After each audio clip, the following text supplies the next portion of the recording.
Have you ever been in a situation where you can understand everything in English, but freeze when it's your turn to speak? If so, you're not alone. In today's video, we're gonna explore why this happens and how you can overcome it.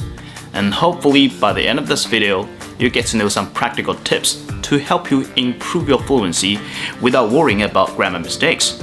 Let's get started. So why is it that you can understand everything in English but struggle to speak it? The key lies in the difference between passive and active language skills. The passive skills are listening and reading. They allow you to understand what's being communicated. Active skills, on the other hand, are speaking and writing. They require you to produce the language yourself. Our brains process these skills differently. We spend a lot of time passively consuming English through movies, music, and reading, which builds our comprehension. But speaking is an active skill that needs confidence and practice. So let's dive into some common reasons why this discrepancy happens. Understanding English comes from exposure, but speaking requires regular and deliberate practice. So if you don't practice speaking, it won't develop quickly. You might know a lot of words while listening and reading, but feel unsure using them in conversations, because speaking requires you to actively recall and use the vocabulary. Many people are afraid of making mistakes, especially when it comes to grammar. This fear can make you hesitant to speak at all, and social anxiety and fear of judgment can play a big role as well. It's easy to get nervous and freeze up when you think other people are evaluating your speech. One of the biggest hurdles when it comes to speaking English fluently is the fear of making mistakes, especially grammatical ones. But here's the thing, mistakes are a natural part of the learning process. Think about it. When you learned your first language, you didn't speak perfectly right away. You made a lot of mistakes, but you kept going, and that's how you learned.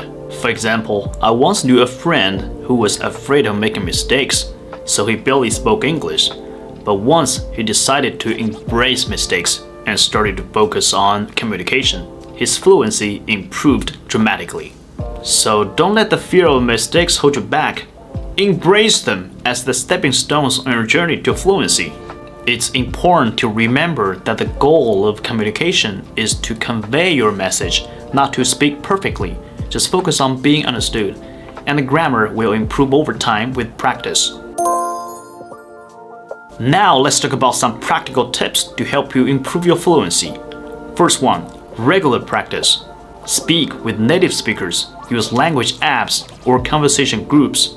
The more you speak, the more comfortable you'll become. Number two, shadowing technique. This technique involves mimicking native speakers. Listen to a sentence, pause, and then repeat it exactly as you heard it. It's a great way to improve your pronunciation and rhythm. Number three, think in English. Practice thinking in English instead of translating it from your first language. This helps build fluency and reduces hesitation. Number four, record yourself. Record yourself speaking and then listen to the playback. This helps you identify the areas for improvement and track your process. Number five, use technology. There are so many great apps and online resources that you can tap into to improve your speaking skills. Some apps even offer feedbacks on your pronunciation and grammar.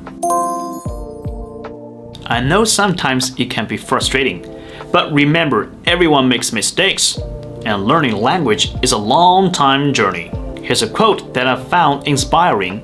"The only way to do a great job is to love what you do," by Steve Jobs. So just love the process and focus on something you feel passionate about, and you will see progress over time. If you found this video helpful, remember to share, like, and subscribe. And also share your experiences and tips in the comments below. I'd love to hear from you. Thanks for watching and see you next time.